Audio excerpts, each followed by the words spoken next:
Okay, good morning. Welcome to Math number 693. FamilyMath693. So we're going to do a 3D printing project today, All right. and we're gonna make these shapes. What's special about these shapes? Well, they come together. They're each one of them is a third of a cube. Okay, how do they come together? This. Okay, great.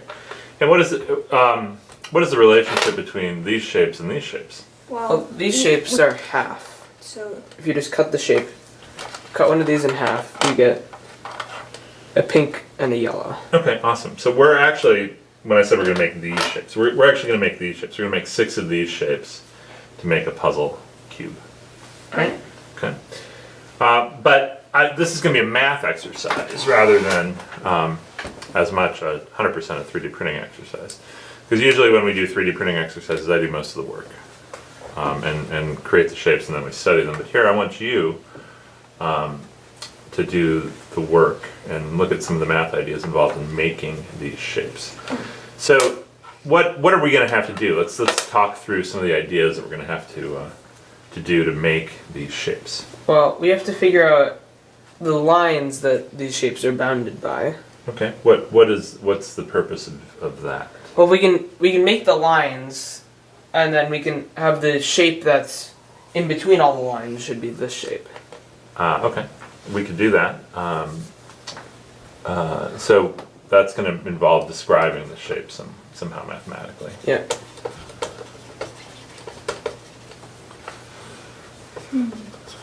All right. Is there anything you see in these shapes that will help you describe them? Forget the equations for a second. Well, the fact that they've got square bases, like at least these ones, have square bases, and then well, they're a third of a cube, I guess. Okay. Could be helpful. What do you think? yeah, they have these shapes have a square base, and then their height is the length of their base. Okay. Oh, so good. it sort of makes these isosceles triangles. And there's sort of like a line from the top to the diagonal vertex there. Okay. What about these shapes? What are some things that you see in these shapes? Well, here we've got the same sort of base, but it's a triangle here. Okay. And then we've got the height, so this length, and this length are all the same length. Interesting. Okay. What are some more ideas that you see in these shapes? We're gonna have to make one shape, and we're gonna have to make a mirror of it. Ah, okay, good. So these are related somehow by a mirror. Symmetry. Yeah. Okay. Tell me more. Keep telling me things.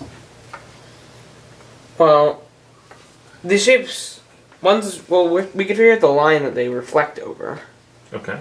which I think is just this line. However we decide to orient this cube, All right. or shape. Okay. Tell me more about these shapes. Well, so we can fit them into a cube, and then we can figure out like the lines. Like for example, like this line here, we could figure out, and then this line down the middle of the cube, we could figure out. Are all 3 of those shapes the same? Yeah, they're all the same shape. Okay. Then why are we trying to fit them into a cube to figure something out about them? Well, they fit into a cube. They definitely That's do fit their into a cube. special property. Yeah. But how does that help us describe the... It doesn't really. Okay. So all these shapes are the same. Yeah. The pinks are the same, the yellows are the same, and then these shapes are the same. And that's and we're trying to get some ideas about these shapes. So far the only description of the shape that we've got has a square base. And you want to find the equations of these lines around. Yeah. All right. So let's keep talking in the next video.